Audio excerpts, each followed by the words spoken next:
Segundo a Organização Mundial de Saúde, que é a OMS, cerca de 500 milhões de pessoas no mundo têm surdez moderada ou severa. E a previsão é de que até 2050, 900 milhões de pessoas poderão ter algum grau de perda auditiva. O que significa que 1 em cada 10 habitantes do planeta vai ter esse problema.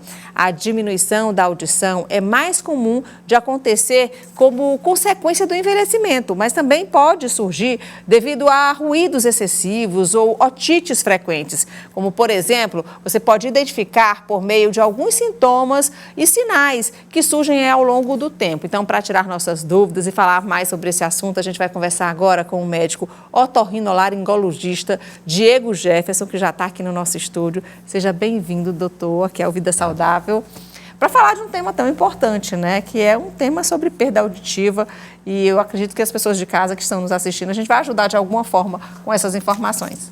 Sim, é um tema realmente muito relevante, né? A gente tem que ter atenção à audição desde a criança, que precisa da audição para o seu desenvolvimento neuropsicomotor, né? Até o idoso, que frequentemente, devido à idade, naturalmente vai perdendo a audição em alguns casos. Algumas pessoas mais, outras menos. E aqueles de meia idade, expostos a ruídos excessivos, a otites frequentes, como você citou, são fatores de risco para o desenvolvimento dessas alterações. Inclusive, quando o bebê nasce, já tem o teste da orelhinha, né? Sim, é um teste de triagem, né, em que se faz geralmente na maternidade, para entender para saber se aquela pessoa tem alguma predisposição, alguma falha naquele primeiro momento. E pode ser de algo mais leve, que não há perda ali, por exemplo, só restos de parto dentro do conduto, ou até mesmo perdas auditivas. E aí, quando não passa nesse primeiro estágio, aí você vai para a investigação mais aprofundada. Bom, esse nosso quadro, gente, vocês sabem que é o nosso quadro que a gente tem um contato muito grande com os nossos seguidores do Instagram. Então, a gente sempre coloca a nossa enquete no Instagram. E aí, a gente vai colocar agora as primeiras perguntas. As plaquinhas já estão aqui com o doutor. Então, vamos para a nossa primeira pergunta da enquete. A surdez afeta basicamente pessoas idosas? 77% respondeu que sim, 23% respondeu que não. Então, essa pergunta, basicamente pessoas idosas. E aí, doutor? A gente pode dizer que sim, né? A perda auditiva é muito frequente no paciente de idade, até pelo próprio envelhecimento das células auditivas, assim como de todas as células do organismo. Há pessoas que têm predisposições maiores para a perda auditiva e aí se soma com a idade, você tem um quadro mais exuberante. Mas também há quadros de perda auditiva em pacientes mais jovens também. Isso não pode ser descartado e tem que ser acompanhado pelo médico otorrinolaringologista. Agora, doutor, toda pessoa idosa vai ter perda auditiva? Não, nem todo idoso. Inclusive, em alguns pacientes, a gente usa até um termo no consultório. Olha, você tem audição de criança, de adolescente. Porque tem casos em que a gente faz a avaliação auditiva rotineira do paciente idoso e a gente não encontra nenhuma alteração. Mas a gente pode dizer que um percentual significativo dos pacientes idosos tem algum grau de perda auditiva, a maioria das vezes leve. E tem uma idade, assim, que seria uma idade onde esse acometimento ele é mais frequente? Geralmente ali a partir dos 60 anos de idade, né? Pacientes que têm algumas comorbidades, como pressão alta, descontrolada, diabetes, doenças crônicas, autoimunes, têm mais predisposição a terem perdas auditivas, somando-se essas predisposições com a própria idade. Vamos para a segunda pergunta da enquete? Coloca no ar. Perda auditiva não tem solução? 71% diz que sim, 29% diz que não. Depois que perdeu, não tem mais como recuperar, doutor? Tem sim, tem como recuperar. É para isso que existe o profissional otorrinolaringologista. Em alguns casos, o tratamento é clínico com medicamentos. Em outros casos, o uso de aparelho auditivo. Em pequeno percentual dos casos, procedimentos cirúrgicos podem recuperar parte da audição. Então cirurgias elas podem fazer com que você... Mas seriam com implantes ou não? Só mesmo um procedimento Alguns casos, implantes, né? Depende da causa da perda, né? Se a perda é na orelha média, na parte dos ossículos, ou se é no nervo auditivo, então cada caso é um caso. Bom, e falando em orelha média, você começou a falar da estrutura, né, do nosso ouvido. Eu gostaria que a gente explicasse melhor, por favor, vamos parar um pouquinho a enquete, vamos explicar melhor a estrutura do ouvido, para que as pessoas possam entender como é que a gente consegue ouvir, né? Sim. Desde a hora que entra aqui, ó, vamos lá. Aqui, como é que a gente chama? A orelhinha? Pavilhão auricular, Pavilhão né? auricular, Que é a orelha, né? Responsável, dentre outros fatores, pela localização da fonte sonora, né? E o formato dela ajuda a captar, né, o som? Exatamente. A abafar o som para que ele entre no canal auditivo? Outra função é direcionar o som para o canal auditivo, para o conduto auditivo externo, que é esse caminhozinho aí que nós temos até a membrana timpânica. Esse azulzinho aí, escuro, é a membrana timpânica, não é isso? Isso. Que ela serve? Para que ela serve? A membrana timpânica, ela vibra secundariamente à exposição do som e transfere essa energia para os ossículos, que são aqueles ossinhos ali, são os menores ossos. São os amarelinhos ali, que tá lá no meio isso, ali, não é isso? Os menores ossos do nosso corpo, né? Que são o martelo, a bigorna e o estribo. São 3 ossículos que conduzem esse som mecanicamente, né? Dentro dessa cavidade aí, onde há os ossículos, nós temos ar num ouvido saudável. Ar ambiente. Né? Certo. Uhum. E na conexão do terceiro ossículo ali, que é o estribo, nós temos a janela oval escrito ali, que é a comunicação entre a orelha média, que é toda essa região aí que tem ar, com a orelha interna, que é cheia de líquido, que é aquela partezinha rosa mais ambiente. A orelha média é essa cor de rosa mais intenso. Mais intenso. E o rosa mais claro é a orelha interna, que é responsável pela audição e pelo nosso equilíbrio. Quando você está com problema de audição, onde que está o problema aí?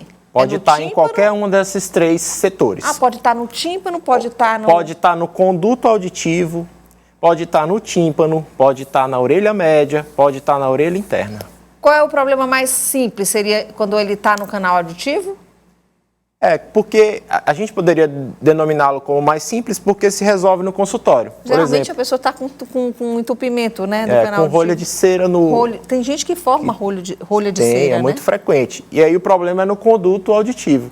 Nessa situação, o médico vai lá, remove a cera e resolve o problema. Ela pode se formar novamente, mas tira de novo e resolve o problema. Exatamente. Alguns hábitos predispõem a esse acúmulo de cera, como o uso de cotonete, que a gente não recomenda que se use dentro do canal, porque o nosso conduto auditivo ele tem um mecanismo natural de expulsão da cera. Se você vai e usa cotonete, você empurra muito mais do que o que você retira. E aí acumula ali a cera. Mas não pode tirar nem da partezinha só da mais parte bem externa mesmo, bem delicadamente. E a gente recomenda que não seja nem com cotonete.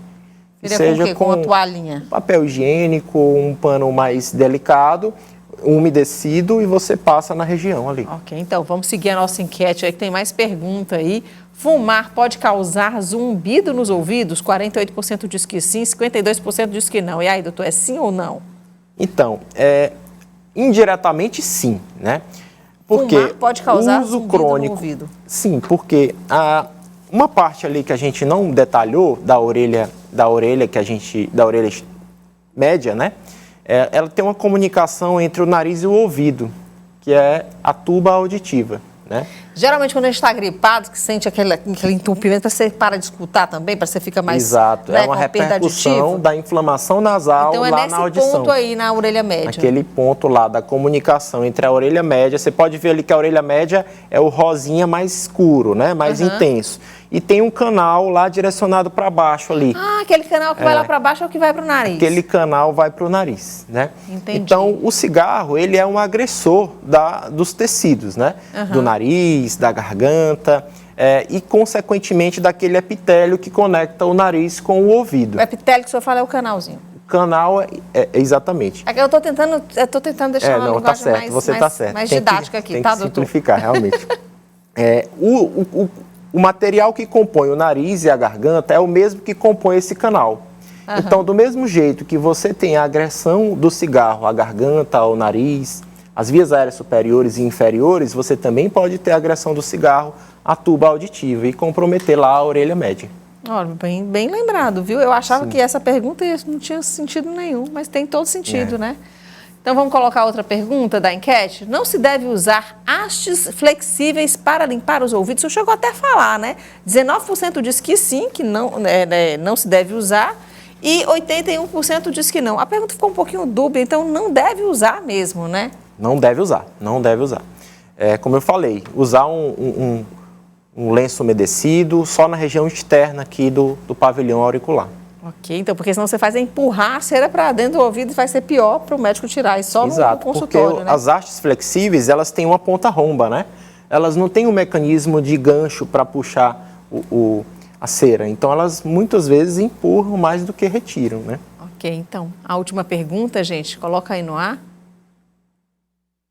Ouvir música alta nos fones de ouvido causa surdez? 20% diz que sim, 80% diz que não. Com certeza sim, tá? Não se deve ouvir música muito alta em fones de ouvido e nem ficar do lado da caixa de som também, né? De maneira nenhuma. É uma agressão direta ao ouvido, né? Assim como qualquer tecido, a qualquer órgão do corpo que seja sobrecarregado, ele vai sofrer com aquele excesso de trabalho ali. E o ouvido não é diferente. Há no ouvido células muito sensíveis, né? Que acima de 85 decibéis, que é a intensidade sonora, nós já começamos a ter degradação da audição, que pode ser transitória e com a exposição frequente pode ser até uma perda auditiva permanente, né? Os trabalhadores, aqueles que têm exposição, que trabalham diariamente com fone de ouvido, como no caso de jornalistas, operadores de telemarketing, vão frequentemente ao consultório se queixando de perda de audição e de dor até no ouvido mesmo. E quem trabalha em fábricas também, que precisam usar aquela proteção? Também, em aeroportos, também. Né, e nas pistas dos aeroportos, por isso que é necessário o uso daqueles fones que abafam e diminuem a intensidade sonora e a agressão ao ouvido. Ok. Se falando aí, doutor, eu estava lembrando, fazer uma pergunta para o senhor aqui. A audição do cachorro ela é bem mais sensível do que a do ser humano, não é? Ela abrange frequências diferentes, né? A nossa audição, ela abrange mais ou menos ali de 250, é a intensidade, é a frequência do som, né? Dos sons mais agudos. O cachorro já ouve a pessoa chegando e a campainha nem tocou, ele já está ouvindo o passo.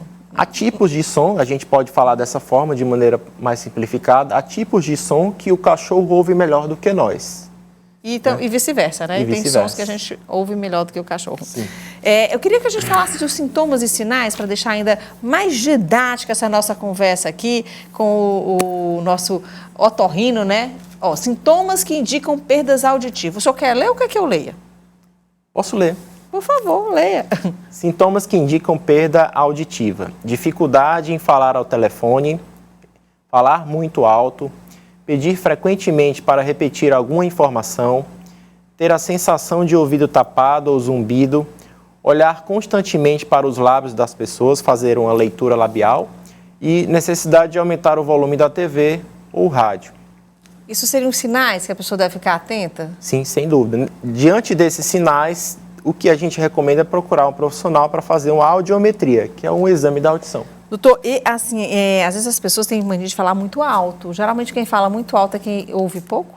Pode estar associado a isso. Ou pode também ser só um comportamento? Pode ser um hábito, até muitas vezes familiar, né? A gente encontra no consultório mãe trazendo os filhos que falam muito alto ou que ouvem TV muito alto, né? Nesses casos, a gente faz o exame para investigar que tipo de perda há. E às vezes a gente não encontra alteração, mas por um hábito familiar. A gente observa que os pais também falam alto, os avós, e aí vai. Bom, doutor, para a gente finalizar aqui a nossa conversa, quais são as dicas que o senhor daria, que o senhor vai dar agora para as pessoas que vão, né, que estão nesse final de semana, que devem ouvir música alta, que de uma forma ou de outra vão festejar esse carnaval? O que a gente recomenda é que evite a exposição direta, né? Que fique muito próximos das caixas de som, dos trios elétricos, que acredito que em alguns lugares a maioria não vai ter, mas diminuir a exposição sonora direta, né? Estabelecer uma distância aí de pelo menos 2 metros da fonte sonora.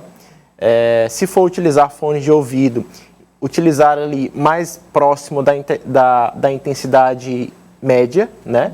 Se tem de 0 a 20, você usa ali do 10 ao 12, mais ou menos. Nunca chegar no 20, né? Nunca utilizar o 20. Até porque, pela própria evolução dos fones de ouvido, eles estão cada vez mais precisos na emissão dos sons. Eles têm os graves, os agudos, todas as frequências de maneira bem perceptível. Então, a exposição acaba sendo mais intensa também. Ok, então, gente, essas dicas não valem para a vida toda, né? Sim, não só para o carnaval. Para o carnaval, porque o carnaval não é para ter festa, não é para ter trio elétrico, a festa tem que ser em casa, com pouca gente. Exato. E diante da suspeita de um trauma acústico que pode acontecer, por exemplo, estive num show muito próximo da caixa de som. No outro dia eu acordo com um zumbido e o ouvido com a sensação de abafamento, tampado. Uhum. Devo procurar o mais rápido possível o médico otorrino, porque a gente consegue, quanto menos dias de agressão tiver, mais fácil a gente consegue recuperar essa audição. Então, se acordou no outro dia com zumbido ou com sensação de audição abafada, reduzida, vá direto ao otorrino. Ok, então, muito obrigada. Conversei aqui com o doutor Diego Jefferson, ele é otorrinolaringologista. Muito obrigada. Obrigado, agradeço. Por participar aqui desse programa especial aqui de dicas, né, para esse final de semana do Carnaval. Obrigada. Eu que agradeço. Bom Carnaval a todos.